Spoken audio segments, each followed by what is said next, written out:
नमस्कार. महाराष्ट्र राज्य उच्च व तंत्र शिक्षण विभाग व महाराष्ट्र माहिती तंत्रज्ञान सहायता केंद्र यांच्या संयुक्त विद्यमाने सुरू असणारा करिअर कट्टा हा उपक्रम. या उपक्रमांतर्गत राष्ट्रीय व आंतरराष्ट्रीय स्तरांवरील प्रशासकीय संधींची ओळख महाराष्ट्रातील तरुणांना व्हावी यासाठी म्हणून आयोजित 52 आठवड्यांची अखंड संवाद शृंखला. आजच्या सत्रास प्रमुख मार्गदर्शक म्हणून लाभलेले आपल्या सर्वांचं प्रेरणास्थान सन्माननीय IRPS doctor Tushaba Shinde sir यांचं देखील या सत्रामध्ये मी मनस्वी स्वागत करतो. आजच्या सत्रास महाराष्ट्रभरातून उपस्थित सर्व विद्यार्थी आणि करिअर कट्टाचे सर्व पदाधिकारी यांचं देखील मी मनपूर्वक स्वागत करतो. गेले अनेक दिवस डॉक्टर तुषाबा शिंदे सर यांच्याकडून आपण वेगवेगळ्या विषयांवरती मार्गदर्शन ऐकलेलं आहे आणि तसंच सर नवीन नवीन विषयावर आपल्याला मार्गदर्शन करत असतात आणि सर्वांना विद्यार्थी जीवन जगत असताना शिष्यवृत्ती ही आपलीशी वाटते आणि हाच विषय सरांनी पुढे आणत भारतात आणि परदेशात शिष्यवृत्ती कशी मिळवायची हा विषय आपल्या सर्वांसाठी आज खास ठेवलेला आहे. आदरणीय doctor Tushaba Shinde sir. Thank you Moreshwar आणि आपल्या सर्वांचं पुनश्च स्वागत. पुन्हा आपण भेटलोय एक नव्या एनर्जीने, नव्या उमेदीने. मला प्रथम खूप आनंद वाटतोय. मागच्या वेळेस आपल्या करिअर कट्ट्याच्या मित्र आणि सगळ्यांना दिल्लीमध्ये भेटायला जमलं. सर्वांसोबत खूप गप्पा करता आल्या आणि त्यांची एनर्जी बघून आणि त्यांची मेहनत बघून मला आणखीन खूप बरं वाटलं. आपण आज पुन्हा स्कॉलरशिप विषयावर हात घालत असताना एक गोष्ट मला सर्वांना सांगावीशी वाटते की मित्रांनो, की आपण जे इंडियन आणि इंटरनॅशनल स्कॉलरशिप दोन्ही गोष्टींना आपण आतापर्यंत बघतोय आणि जेव्हा मी मागच्या वेळेस सगळ्यांना भेटलो तर एकच गोष्ट मला तुम्हाला एक जाणवते. मित्रांनो, स्वप्न बघायला लागतील आणि एकच दिशा तुम्हाला ठरवावी लागेल. कारण दिशा ठरली तर काय करावं याची एक जाणीव होते मित्रांनो. आणि एकदा एका गोष्टीला तुम्ही हात घातला तर दुसऱ्या गोष्टीला विचार करू नका मित्रांनो. कारण एका विषयामध्ये जर तुम्ही जेव्हा मन लावून काम करता, मन तन धन लावून तुम्ही त्याच्यावर विचार करता तर तुम्हाला मार्ग भेटायला खूप इझी होतं मित्रांनो. आजच्या ह्या घडीला जेव्हा आपण स्कॉलरशिप करत असताना मला स्वतःला काही गोष्टी नवीन ह्या माध्यमातून जेव्हा मी स्टडी करत होतो, मी सुद्धा शिकलोय ह्या तुम्हाला जेव्हा बघतो. कारण मी आतापर्यंत USA बघितलं मी, किंवा गेल्या 10 वर्षापूर्वी मी जेव्हा बघत होतो माझ्या स्वतःच्या स्कॉलरशिपसाठी, तर जे मला नॉलेज होतं तर मला असं वाटतं माझं तिप्पट नॉलेज झालं तुम्हाला शिकवताना. आणि याचं कारण एकच आहे की माणूस हा जेव्हा शिकवतो तेव्हा स्वतः 4 पट वाढतो. तेव्हा मित्रांनो, जेव्हा तुम्ही काही शिकता तर आपल्या मित्रांना देण्याचा प्रयत्न करा, आपल्या घरच्यांना देण्याचा प्रयत्न करा, समाजाला देण्याचा प्रयत्न करा. त्याच्यात तुम्ही वाढत राहता. तो एक खूप मोठा भाग आहे मित्रांनो. तर आज आपण खूप गाभ्याला हात घालणार आहोत. आतापर्यंत आपण बघितलं कुठे कुठे शिष्यवृत्ती भेटते. मग शिष्यवृत्तीसाठी GRE, TOEFL साठी तयारी कशी करावी हे बघितलं. तर आता शिष्यवृत्ती कुठे आहे आणि कसं अप्लाय करायचं ते ह्या दृष्टीने आपण आता पाऊल उचलतोय. चला मित्रांनो, आपण बघूया. मी PPT शेअर करतो. स्कॉलरशिप, बऱ्याच विद्यार्थ्यांना असं वाटतं स्कॉलरशिप म्हणजे मला गरज नाही तर मी काय अप्लाय करू. नाही मित्रांनो, स्कॉलरशिप म्हणजे SC ST साठी आहे असं डोक्यातनं काढून टाका. स्कॉलरशिप ही सगळ्यांसाठी आहे. तुमच्याकडे मेरिट आहे तर यू शुड अप्लाय. कारण फॉर एक्झाम्पल पैसा सगळ्यांकडे असतो, पण माझं मी मेरिटमध्ये आहे. जर कोणी म्हटलं मी फुल ब्राईट स्कॉलरशिप भेटली, चेविन स्कॉलरशिप भेटली, मला हार्वर्डची स्कॉलरशिप भेटली, याचा earth you are a topper, you are a talented. Okay मित्रांनो. जर तुम्ही म्हटला की मला याची गव्हर्नमेंटची भेटली, याचा अर्थ तुम्ही you are with that thing. पण आता मित्रांनो, now point is that either you are from the open category or SC ST category, भारतामध्ये तुम्ही अप्लाय करत जरी असाल तरी you are eligible for everything from any background. That is one part. आणि दुसरी गोष्ट, तुम्ही टॉपर असाल तर यू शुड अप्लाय. मित्रांनो, why should apply for the scholarship? Only thing is that you should understand the value of the money.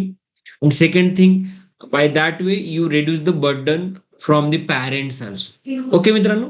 Now we move ahead. आता आपल्याकडे scholarship आहेत भारतामध्ये. आपल्या स्टेटमध्ये काय काय स्कॉलरशिप आहेत, नंतर महाराष्ट्राच्या बाहेर भारतामध्ये काय काय स्कॉलरशिप आहेत, आणि third is the global scholarship. Okay मित्रांनो, रेडी? आपण बघूया. तर मित्रांनो, तुम्ही कुठे असाल, तुम्ही आता 12वी करत असाल, तुम्ही स्कॉलरशिप करत असाल, सॉरी ग्रॅज्युएशन करत असाल, BA BCom, किंवा तुम्ही MA MCom करत असाल, किंवा तुम्ही इंजिनिअरिंग करत असाल, you just see it की what are the scholarship you can apply. I hope you are go in that thing. Don't think just मी आता शिकवतोय, अरे सर काहीतरी आहेत, आपण बसा ना ऐका, असं नका करू. जे जे मी तुम्हाला शिकवतोय, try to apply in your common life. If you are not able to apply, tell your siblings, म्हणजे तुमच्या भाऊ बहिणींना सांगा, भावांना सांगा, किंवा ट्राय टू समोट, अरे बाबा ती स्कॉलरशिप अवेलेबल आहे, just apply it. Are you getting my point? whenever you go for the Harvard, Oxford, Columbia University किंवा Chinese university, anyway, everybody apply for the scholarship. ज्याचं इन्कम तिथे, पप्पाचं income 1 कोटी असेल तरी अप्लाय करतो. Are you getting my point? That is not the thing where you are just thinking every. तर चला मित्रांनो, आपण बघूया. मित्रांनो, महाराष्ट्रामध्ये ह्या स्कॉलरशिप तुमच्याकडे अवेलेबल आहेत merit base. Rajshri Chhatrapati Shahu Maharaj scholarship आहे, मेरिट बेस आहे. एकलव्य स्कॉलरशिप आहे PG साठी महाराष्ट्रामध्ये, स्टेट गव्हर्नमेंटची आहे. स्टेट सोशल जस्टिस डिपार्टमेंट कडनं सुद्धा जे काही कॅटेगरीतले विद्यार्थी आहेत त्यांना सुद्धा स्कॉलरशिप दिली जाते. आता असं नाही जनरल कॅटेगरीतल्या मुलांनाही देते. आता जर तुम्हाला अप्लाय करायचं असेल तर कुठली वेबसाईट आहे ही बघा, mahadbt.maharashtra.gov.in. हे स्कॉलरशिप बघा, तुम्हाला सगळं कळेल. Those candidate who are economically backward, EBC म्हणतो आपण ज्याला, जे SC/ST मध्ये नाही आहेत, जे ओपन कॅटेगरी नाही आहेत, आणि जे ओपन कॅटेगरीमध्ये पण त्यांचं इन्कम कमी आहे, 8 लाख पेक्षा कमी आहे, तर त्या विद्यार्थ्यासाठी EBC आहे, तर they can apply through it. तर इथे सुद्धा तुम्हाला बऱ्याचशा अपॉर्च्युनिटी आहेत. तर मित्रांनो, तुमच्या मनात एक प्रश्न येत असेल की सर आम्ही आहोत तर कसं अप्लाय करायचं? तुम्ही तुम्ही सर्च इट, त्याच्यानंतर तुम्हाला माहिती देईल. मग गुगल तुम्हाला सांगेल गो ऑन डिप्स, तर तुम्ही तिथे बघा. Or you go on the website, what you are going in that website, go study it and apply it. मित्रांनो, चुकू द्या, काही होऊ द्या, अप्लाय करा. Are you getting my point? आपण पुढच्या 20 मिनिटांमध्ये we are going to finish it, आणि त्याच्यानंतर आपले क्वेश्चन घेऊ. तुम्हाला जे काही प्रश्न असतील, डोंट वरी अबाउट दॅट की your question should be regarding the scholarship. You can apply, you can ask the question about how to do study, how to do MPSC UPSC, कोणतेही क्वेश्चन घ्या, काही प्रॉब्लेम नाही. पण focus आपल्याकडे हे आहे, तर आपल्याला बऱ्याचशा गोष्टी कव्हर करायच्या आहेत. ओके मित्रांनो, तर चला, तर this are the kind of Maharashtra. तर महाराष्ट्रातल्या विद्यार्थ्यांना these are the scholarship available. आता पुढे काय बघा आता मित्र, नाऊ OBC कॅटेगरीतल्या मुलांसाठी किंवा बाकीचेच, त्याच्यासाठी काय काय स्कॉलरशिप आहेत मित्रांनो? असं नाही, प्री मॅट्रिक सुद्धा स्कॉलरशिप अवेलेबल आहेत, पोस्ट मॅट्रिक सुद्धा स्कॉलरशिप आहेत. जर विद्यार्थी जर 8वी 9वीला असेल तरी स्कॉलरशिप अप्लाय करू शकतो, 10वी झालेला विद्यार्थी असेल तरी अप्लाय करू शकतो. पण काय होतं, आपल्या विद्यार्थ्यांना हे माहिती नाहीये, म्हणजे मला सुद्धा माहिती नव्हतं. Are you getting point? मला सुद्धा माहिती नव्हतं. पण जेव्हा आता आपण हायर एज्युकेशन करतो, भेटतो, बोलतो, अभ्यास करतो, तेव्हा गोष्टी असतात.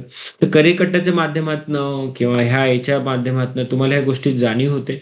Work on it. आणि मित्रांनो, प्लीज एक लक्षात घ्या, नुसतं ऐकू नका. जे तुम्ही अभ्यास करता, शिकता, त्याला अप्लाय करा तुमच्या रेग्युलर लाईफमध्ये. जर तुम्ही अप्लाय करत नसाल तर तुम्ही जे शिकताय ते वेस्ट होतं. ओके. मला एक प्रश्न विचारला होता, जस्ट एक तुम्हाला, मला एक जण म्हटलं, सर तुम्हाला एवढा वेळ कुठून भेटतो म्हणे? तुम्ही अभ्यासही करता, सॉरी, तुम्ही एवढं काम करता, मग नंतर तुम्ही पुस्तक लिहिता, मग तुम्ही शिकवता, मग तुम्ही आणखीन काहीतरी करता, PhD, मग आणखीन काय, तर म्हणे वेळ कुठून भेटतो? मित्रांनो, त्याची एकच गोष्ट आहे, मी जे शिकतो किंवा मी जे बघतो, मी जे लर्निंग करतो, त्याला मी त्वरित लाईफमध्ये इम्प्लिमेंट करतो, आणि त्याला मी कागदावर इमिडिएट घेतो. तर त्याच्यामुळे माझा वेळ आणि एनर्जी वाचत राहते, आणि माझा जो एफिशियन्सी आहे ती हाय होते. Are you getting the reason? Okay. तर that thing you try to apply. माझा मुद्दा एवढाच आहे की माझ्याकडे जे नॉलेज आहे, I am trying to transfer you. Okay. चलो, let us start again for the OBCच्या मुलांसाठी काय काय आहे. तर पोस्ट मॅट्रिक 10वीच्या नंतर सुद्धा मुलं अप्लाय करू शकतात. डझंट मॅटर ओबीसी आहे, एससी एसटी आहे, ओपन कॅटेगरीतली मुलं असेल तरीही गावामध्ये शहरामध्ये अप्लाय करू शकतात. ओके. तर तुमच्यातला प्रत्येक विद्यार्थी आज स्कॉलरशिप अप्लाय करणार आहे. ओके. जे लोक विद्यार्थी ऍग्री आहे ते येस येस करा. येस सर आम्ही करणार आहोत. ओके. आता पुढे सांगतो तुम्हाला आणखी मजेदार कहाणी आता येणार आहे. ट्युशन फी हे काही जे काही आहे त्याच्यामध्ये ओबीसी विद्यार्थी प्रोफेशनल कोर्सेस आहेत व्हीजीएनटी याच्यामध्ये जे काय आहेत इंजिनिअरिंग करतायत मेडिकल करतायत they candidate also apply for that. S T मध्ये जे शेड्यूल ट्राईब विद्यार्थी आहेत पोस्ट मॅट्रिक स्कॉलरशिप आहे ट्युशन फी आहे ओकेशनल ह्या स्कॉलरशिप अप्लाय करू शकता. एससी एस टी साठी गव्हर्नमेंट ऑफ इंडियाची पोस्ट मॅट्रिक ट्युशन फी आहे फाईन आहे. तर मित्रांनो जे तुम्ही ज्या कॉलेज शिकत असाल त्यांना जाऊन विचारा काय काय स्कॉलरशिप आहेत काय काय स्कीम आहे ते सांगतील. ओके मित्रांनो. चलो नेक्स्ट.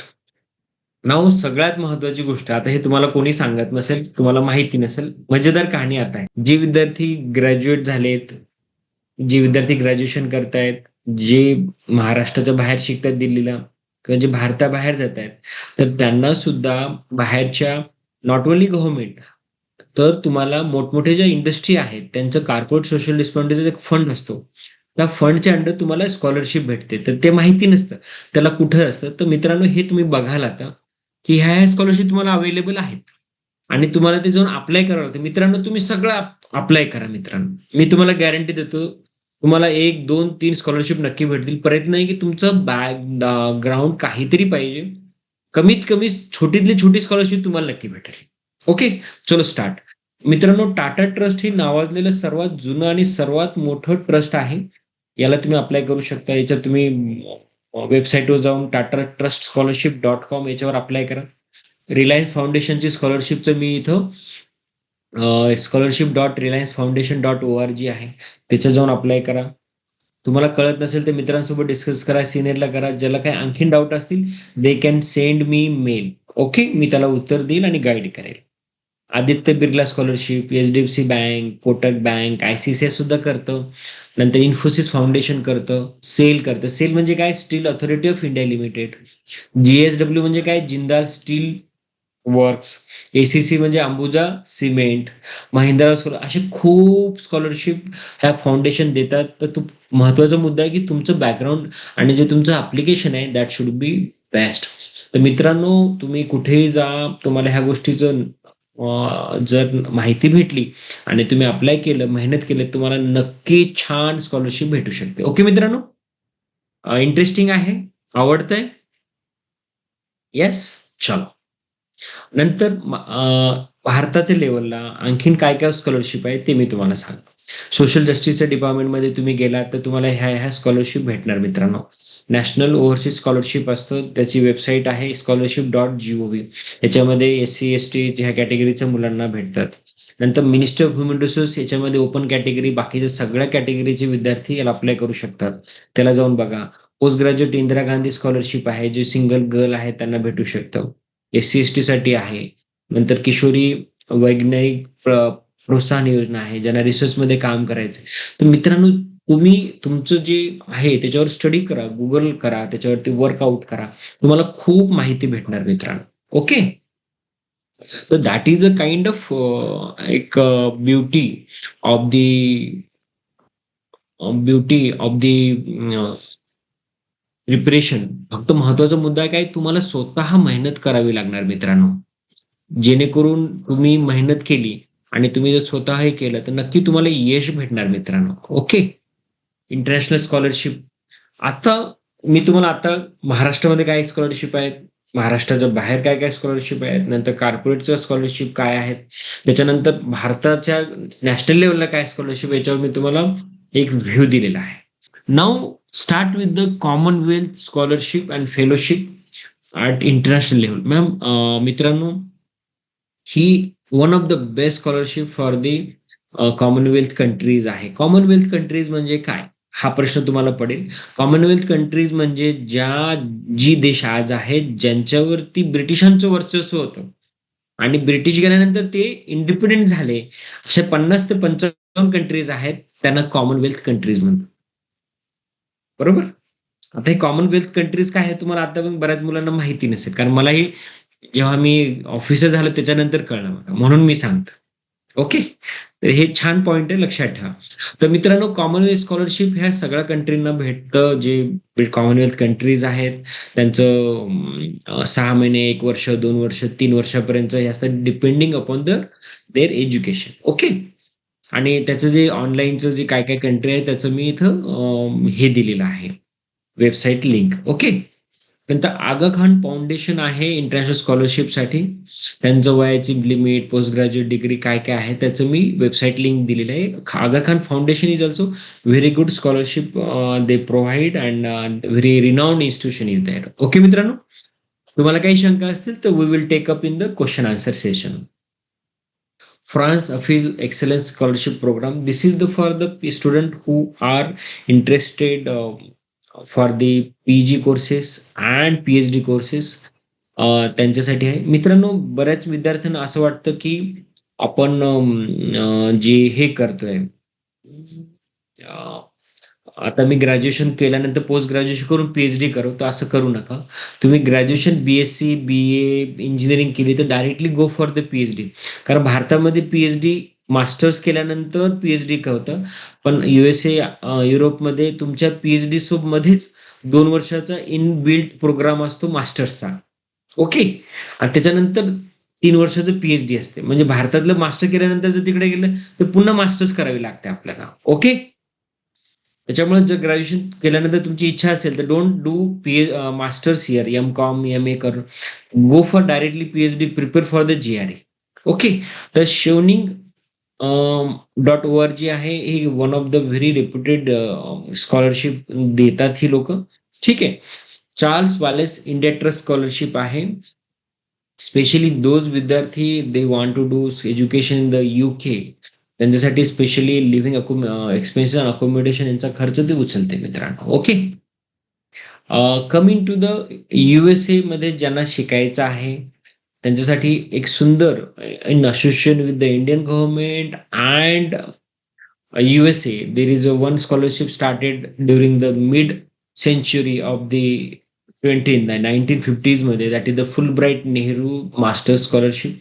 एज 25 ते 30 पाहिजे, education 55%, 3 to 4 year bachelor degree पाहिजे आणि त्या क्षेत्रामध्ये 3-4 वर्षाचा अनुभव पाहिजे. त्या विद्यार्थ्यांना फुल ब्राईट स्कॉलरशिप देतो. आणि जर तुम्हाला फुल ब्राईट स्कॉलरशिप भेटली तर it means you are a very talented and reputed person in the your stream of the career. Okay मित्रांनो. नंतर जी स्कॉलरशिप आहे पॉल फाउंडेशन शेवनिंग स्कॉलरशिप. मित्रांनो, this is the one of the very reputed scholarship for the Indian student, कारण around 700 scholarship दिल्या जातात for the all universities in the UK. They provide the full and partial scholarship. Okay मित्रांनो, this is very good. Chevening scholarship, Fulbright scholarship, ह्या scholarship 2 खूप आहेत. Commonwealth scholarship, these are the very reputed institute, then you can try for that. नंतर येतो मित्रांनो आपल्या भारतामध्ये आणखीन काय काय, तर JN Ratan Tata endowment fund scholarship. त्याच्यामध्ये स्टायपंड इथे कव्हर करतात, मंथली स्टायपंड 3.8 लाख USA मध्ये. खूप छान आहे. मिड करिअर प्रोफेशनलसाठी 45 इयर्ससाठी हे करतात. दोराबजी टाटा ट्रस्ट ORG आहे, तर याच्यामध्ये तुम्ही you can make a lot of hard work आणि खूप छान स्कॉलरशिप आहे मित्रांनो. ओके.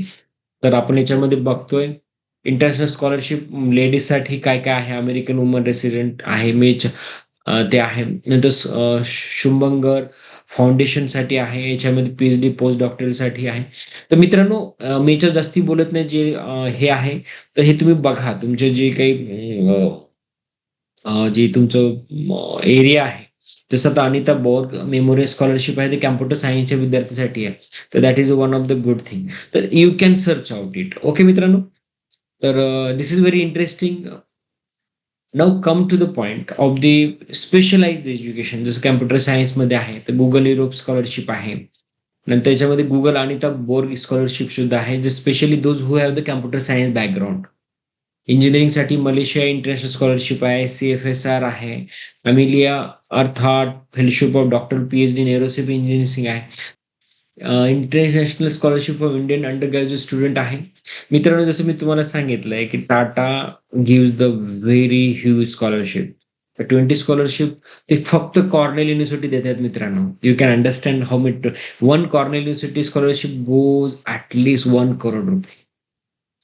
जर तुम्ही कुठे शिकायला जाताय, जर तुम्हाला कोणती व्यक्ती 1 करोड रुपये देते, म्हणजे याचा अर्थ हाऊ मच इज दॅट? आपलं पूर्ण जीवनाचा खर्च शिक्षणाचा काढला तर 5 लाख रुपये होणार नाही. बरोबर आहे? आपण ज्या शाळेत शिकतो तुम्हाला वाटतं महिन्याला वर्षाला 5,000 रुपये गेले. 12वी पर्यंतचे 12 पंच 60,000 रुपये. बरोबर मित्रांनो? क्लास लावला असेल तर 50,000 रुपये. तर नाही म्हटलं तर 1 लाख रुपये खूप आपल्या गावाकडची मुलं असतील, मी असेल, तुम्ही असेल 1 लाख रुपये. ओके मित्रांनो? खूपच छान घरातला असेल तर 5 लाख रुपये. बरं चला 10 लाख रुपये. पण मित्रांनो जेव्हा तुम्ही एका कॉर्नर युनिव्हर्सिटीमध्ये जाता at least 1 crore rupees it get expenditure. Are you getting my point? तर विचार करा जर तुमच्यावरती कोणी 1 करोड रुपये खर्च करत असेल, तर कोणी आपल्याला ₹10 ₹100 देतं कोणी मित्रांनो? पण तुमच्याकडे 1 करोड रुपये. तर विचार करा this is a kind of eligibility. तर तुम्हाला जेव्हा एवढी युनिव्हर्सिटीची एवढी स्कॉलरशिप पाहिजे असेल, तर तुम्हाला सुद्धा किती मेहनत करावी लागेल. You have to be distinguish candidate or student among all. कारण त्या स्कॉलरशिपसाठी खूप आहे. पण मित्रांनो हिंमत हारायची नसते. तुम्हाला काही ना काही भेटतं मित्रांनो. पण it is a kind of thing. मित्रांनो Manmohan Singh has done the education from the Cambridge university. त्याच्यामुळे त्यांच्या नावाने डॉक्टर मनमोहन सिंग स्कॉलरशिप सुरुवात झालेली आहे. That is specially in the social science and very good. तर this is kind of thing where you can make a dream for that thing. Okay मित्रांनो. नंतर आपल्या भारतामध्ये इंडियन स्कॉलरशिपमध्ये काय-काय इकडं आहे. आयर्लंडमध्ये ट्रिनिटी कॉलेज आहे डब्लिन ठिकाणी. तर ते फार ट्युशन फीस देतात. त्याच्यामध्ये 6,500 स्कॉलरशिप सायन्ससाठी किंवा सोशल सायन्ससाठी 4 आहेत. तर these are the kind of scholarship जसं युनिव्हर्सिटी ऑफ ओलंगाँग, हवाई मैत्री स्कॉलरशिप चायनामध्ये आहे.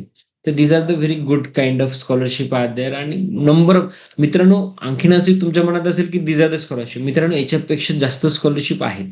तुम्हाला फक्त मला हिंट हे द्यायचे की these are the such scholarships are there where you can do the in great work मित्रांनो. आणि this is the ones you are in the university with this scholarship or without scholarship anyway, you have the different vision, you have the different career, you have the different future in the life. कारण तुमचं vision हे होतं. मित्रांनो म्हणतात ना शिक्षण म्हणजे वाघिणीचं दूध आहे आणि ते दूध पिल्यानंतर तुम्ही गुरगुरणारच मित्रांनो. हे असं एक हे आहे. शिक्षण हे एवढं वेगळं म्हणतात ना, जो गरीब घरातला विद्यार्थी आहे किंवा घरातला आहे मित्रांनो, बॅकग्राऊंड नाहीये. मित्रांनो, तुम्ही शिक्षण घेतल्यानंतर तुमचं एक वेगळं व्हॅल्यू वाढते, तुमचं लेव्हल वाढते मित्रांनो. तुमचं भविष्याची तुमच्या जीवनाकडे बघण्याची जी दृष्टी आहे, खूप चेंज होते मित्रांनो. गावाकडे आपण शिकतोय किंवा पुण्याला तुम्ही शिकलात, एक वेगळं तुमच्याकडे व्हिजन येणार. जर तुम्ही IIT मध्ये शिकलात, वेगळं तुम्हाला व्हिजन येणार. तुम्ही जर दिल्लीमध्ये एका चांगल्या ठिकाणी शिकलात, वेगळं व्हिजन येणार. जर तुम्ही युरोपमध्ये जाऊन कुठेतरी युनिव्हर्सिटीमध्ये शिकलात छान, वेगळं व्हिजन येणार. मग तुम्ही ऑक्सफर्डमध्ये शिकलात, त्याच्यापेक्षा वेगळं व्हिजन येणार. आणि जर तुम्ही हार्वर्डमध्ये गेलात, amazing. Are you getting my point? हे एक वेगळंच जग आहे. पण कसं आहे माहिती आहे का मित्रांनो, तुमचं स्वप्न काय आहे? तुम्हाला काय बनायचंय? याच्यावर खूप डिपेंड करतं. ओके. नंतर बघा काय-काय आणखीन स्कॉलरशिप आहेत. झॅड ग्लोबल ॲप्लिकंट स्कॉलरशिप आहे, ज्यांना फायनान्समध्ये करियर करायचं आहे. आम्स्टरडॅम सायन्स स्कॉलरशिप आहे, जे सायन्स बॅकग्राऊंडमध्ये आहे. जी बार्ड स्कॉलरशिप आहे इंटरनॅशनल याच्यामध्ये. कापा इंटरनॅशनल एज्युकेशन आहे. CI ग्लोबल असेस इनिशिएटिव्ह आहे स्कॉलरशिप. ओके मित्रांनो. आणखीन स्कॉलरशिप आहेत, जर मी तुम्हाला जस्ट एक बघून घ्या. फ्युचर अनलिमिटेड ऑस्ट्रेलियामध्ये आहे. जापान अमेरिकन फ्रेंडशिप स्कॉलरशिप आहे. जॉन रोममध्ये आहे. असं वेगवेगळ्या स्कॉलरशिप आहे. याच्यावर मी जास्त हे नाही करत, म्हणजे पण for your knowledge you can have a look in that. आणखीन स्वीडिश ब्राझिलियन स्कॉलरशिप आहे मित्रांनो. ऑक्सफर्ड समर याच्यामध्ये हे आहे. आणखीन एक आहे, जेव्हा तुम्ही if you are in the mid career you can think about in different way. Developing कंट्रीसाठी आहेत. मला वाटतं तुम्ही एवढ्या स्कॉलरशिप बघून थोडं तुम्ही सुद्धा थकला असाल. काय काय स्कॉलरशिप आहेत बघा. इरास्मस मंडस स्कॉलरशिप आहे, एफएल स्कॉलरशिप आहे. कमिंग टू द पॉइंट जे आपलं महत्वाचं आहे दॅट इज भारतामध्ये आणि तुम्ही जे विद्यार्थी एमबीएचं एज्युकेशन घ्यायची इच्छुक आहेत त्यांच्यासाठी SP Jain global business scholarship आहे. त्याच्यामध्ये फुल अँड पार्शियल स्कॉलरशिप असते. मित्रांनो, तुम्ही एमबीए करत असाल एसपी जैन मधनं किंवा आय एम मधनं, तर you have the number of scholarship जे असतात ह्या असतात खूप नंबरमध्ये, पण त्याचं गरज का असते तर त्यांची जी कॉस्टिंग असते एज्युकेशनची, it is around 20 lakh per तुमच्या पूर्ण एज्युकेशनची. तर 20 लाख रुपये कॉमन पर्सनला इट इज व्हेरी डिफिकल्ट. पण ज्यांचं टॅलेंट आहे, मेरिट आहे, तर त्यांना स्कॉलरशिप भेटली तर ते 20 लाख तुम्ही कमी कॉस्ट ते त्याचं बर्डन कमी करू शकता. जर तुम्हाला भेटली नाही तर बँक लोन द्यायला तुम्हाला तयार असते, पण एज्युकेशन संपल्यानंतर तुम्हाला ते लोन फेडावं लागतं. ओके मित्रांनो, गॉट यू. तर मित्रांनो, दीज आर द स्कॉलरशिप आपल्या आहेत. मी बऱ्यापैकी टाइम मध्ये कव्हर करण्याचा प्रयत्न केलाय. तर मला शेवटी एकच तुम्हाला सर्वांना आता सांगायचं आहे या ठिकाणी की तुम्हाला आता तुम्ही एवढ्या 3 सेशन आपण आपल्याकडे काय काय एज्युकेशन आहे, कशावरती आहे, आपण याचा अभ्यास केलाय. तुमच्या माइंडमध्ये खूप काही गोष्टी असतील. Now we will discuss. पण मला तुम्हाला सर्वांना एकच सांगायचंय, focus on you, work on it. तुम्हाला जरी आता जर तुमची गरज नसेल, पण try just applying, you will get a different kind of अनुभव. पण महत्वाचा मुद्दा आहे, have a dream for you. Martin Luther एकदा बोलताना युएसए मध्ये एवढंच म्हटलं होतं, आय हॅव अ ड्रीम. म्हणजे कारण त्या काळी ब्लॅक लोकांना अमेरिकेमध्ये इक्वल राईट्स नव्हते. ओके. आणि त्यांच्यावर खूप अत्याचार व्हायचे. That time they were the Ghulam, slave म्हणजे बिफोर द. त्याच्यामुळे त्यांना एक खूप हे होतं. मग त्यांचे लीडर म्हणून मार्टिन लुथर त्यांनी खूप काम केलं. जसं भारतामध्ये महात्मा गांधींनी काम केलं, बाकीच्या सगळ्यांनी काम केलं. तसं जसं महात्मा गांधीचं नाव भारतात आहे, तसं मार्टिन लुथरचं black movement, black respect movement मध्ये खूप नाव आहे. त्यांच्या भाषणामध्ये त्यांनी एवढं बोललं होतं, I have a dream to make the America, की ज्याच्यामध्ये सगळ्यांना इक्वल राईट्स असतील. तर त्या ड्रीममुळे आज तिथे इक्वल राईट्स आहेत, इक्वल फ्रीडम आहे. तर same thing is that for you, you have to have your own dream. तुमचे काही प्रश्न असतील तर तुम्ही हे करा. आपण प्रश्न बघतोय मित्रांनो. थँक्यू मिहिर. अंजेलचा पहिला प्रश्न आहे, पीएचडी साठी कोणत्या स्कॉलरशिप आहेत? अंजेल, इकडे बघा, तुमच्या याच्यामध्ये जेवढ्या काही स्कॉलरशिप आहेत मोस्टली सगळ्यांमध्ये पीएचडीची स्कॉलरशिप आहे. त्याच्यामुळे there is no problem about it. All scholarship ज्या ज्या युनिव्हर्सिटीमध्ये भारतामध्ये शक्यता थोडी आहेत, पण कॉर्पोरेट वर्ल्डमध्ये जिथे जिथे पीएचडी तिथे पीएचडी स्कॉलरशिप आहे. जिथे नाहीये तिथं टाटा ट्रस्ट किंवा कॉर्पोरेट कडनं स्कॉलरशिप तुम्हाला भारतामधनं भेटतील. बाहेरच्या कंट्रीमध्ये मोस्ट ऑफ स्कॉलरशिप ह्या पीएचडी साठी जास्त प्रमाणात. त्याच्यामुळे don't worry about it, you have the lot of scholarship आहे. Do scholarship entrance exam have a interview test, how to prepare for it? Mihir, स्कॉलरशिपसाठी तुमचं पहिल्यांदा जीआरई चा आणि टोफेलचा स्कोर वर्ल्ड वाईड लागतो. ओके. भारताच्या बाहेर तुम्हाला जीआरई लागेल आणि त्याच्यानंतर तुमचा एक इंटरव्ह्यू होतो, तुमच्या याच्यावर बघतात. आणि भारतामध्ये तुमच्या पूर्ण इव्हॅल्युएट केलं जातं. त्याच्यानंतर दे फायनल याच्यामध्ये interview they can take it. Okay. त्याच्यामध्ये where you are applying for the scholarship that is also matter here. अमयचा प्रश्न आहे, लॉज आणि कोडिंगसाठी कोणते स्कॉलरशिप आहे? आम्ही प्रश्न तुमचा स्पेसिफिक 2 गोष्टीमध्ये करता येईल आपल्याला. जर तुम्ही लॉ आणि कोडिंग भारताच्या बाहेर करत असाल तर यू कॅन गेट लॉ मध्ये you will get a scholarship specially. जसं लॉ एलएलएम आहे, त्याच्या याच्या पीएचडी इन लॉज आहेत, ते विल गेट ऑल स्कॉलरशिप दे. तर तुम्हाला ते बघायचं कुठल्या कॉलेजमध्ये लॉचं एज्युकेशन आहे. जसं तुम्ही ऑक्सफर्डमध्ये गेला तर लॉ तिथं असणार आहे, किंवा तुम्ही बाकीचे, कारण त्या 100 QCI रँकिंगची कॉलेजेस असतात मित्रांनो. त्या ठिकाणी तुम्ही अप्लाय करू शकता. कोडिंगमध्ये it is comes in under the computer science. तर नॉर्मली जे स्कॉलरशिप आहे mostly in the UG, PG आणि पी-एच-डी मध्ये राहतं मित्रांनो. तर you can apply. The coding in that perspective in the computer science comes in that. Okay. Sanika, this is a good question. याच्यामध्ये सानिका, तर याच्यामध्ये पहिला एक पॉइंट आहे की हाऊ टू अप्लाय स्कॉलरशिप. पहिल्यांदा याच्यामध्ये एक लक्षात घ्या. तर फॉर एक्झाम्पल आपण गृहीत धरू ऑक्सफोर्ड युनिव्हर्सिटी. तर ऑक्सफोर्ड युनिव्हर्सिटीमध्ये suppose you want to apply for the law. Law मध्ये तिथे पीएचडी तुम्हाला करायची आहे. तर पीएचडी साठी मित्रांनो लक्षात घ्या काय काय असतं, ते तुम्ही लिहून घ्या. की जेव्हा तुम्ही अप्लाय करता त्यावेळेस तुम्हाला फॉर्मॅट तुम्हाला लागतो. त्या फॉर्मॅटमध्ये तुमचं ऍप्लिकेशन असतं. दिस इज माय ऍप्लिकेशन. ऍप्लिकेशन सोबत तुमचे एसओपी लागतं. एसओपी म्हणजे काय? Statement of purpose. ज्याच्यामध्ये तुम्ही सांगता की मी डॉक्टर तुषार शिंदे, मी हे केलेलं आहे, माझ्याकडे हे याच्यातनं मी अचीव्ह केलेलं आहे, ह्या माझ्या अचिव्हमेंट आहेत आणि मी तुमच्या ह्या स्कॉलरशिपसाठी, ह्या डिग्रीसाठी मी किती बेस्ट आहे, कसा बेस्ट आहे, ते तुम्ही सांगता. त्याला म्हणतात स्टेटमेंट ऑफ पर्पज, एसओपी. मग त्याच्यासोबत रिकमेंडेशन लेटर लागतात मित्रांनो. 3 रिकमेंडेशन लेटर लागतात. 3 रिकमेंडेशन म्हणजे ज्यांच्यासोबत तुम्ही काम केलंय. गृहीत धरा आता मी जॉब केलेला आहे. तर मी जिथं काम करतो तिथल्या मॅनेजिंग डायरेक्टरचा लेटर किंवा जिथं मी पीएचडी केली, शिक्षण घेतलंय त्या तिकडचं प्रोफेसरचं एक लेटर आणि आणखीन असे व्यक्ती जो खूपच रिनाउंड असेल, पद्मश्री आहे, तर त्या व्यक्तीचं मी लेटर घेऊन देईल.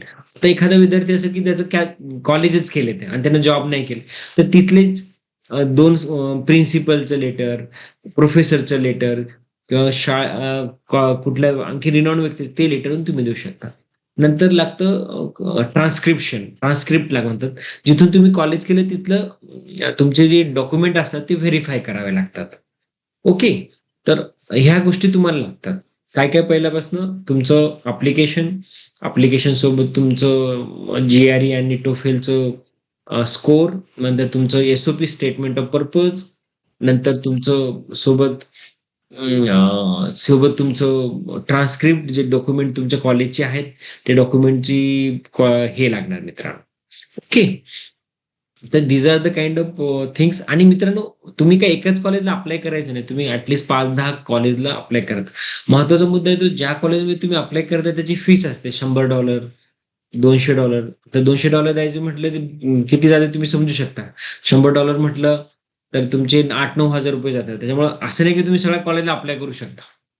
यांनी फी का ठेवली माहितीये मित्रांनो? कारण सगळेच अप्लाय केले तर सगळ्यांकडे येणार आणि सगळेजण सगळीकडे अप्लाय करणार. पण 100 आणि $200 ठेवल्यामुळे अप्लिकेशन लिमिटेड येतात. Are you getting my point? तर that is the purpose of having the putting the putting the price for the application. Okay. Now second is the हे सानिका, ह्या पद्धतीने तुम्ही अप्लाय करू शकता. ओके. स्कॉलरशिप आणि ऍडमिशन हे दोन्ही तुम्हाला लागणार. सानिका, म्हणजे when you apply this one, स्कॉलरशिपसाठी तुम्ही सोबतच राहतात. फॉर एक्झाम्पल तुम्ही टाटा ट्रस्टला यायला करता तर तुम्हाला तुमचं सगळं डाटा देऊन नंतर तुम्ही why you need a scholarship and why you are the best for scholarship हे तुम्हाला द्यावं लागेल टाटा ट्रस्ट किंवा अदानी अंबानीकडे किंवा तुम्ही गव्हर्नमेंटकडे.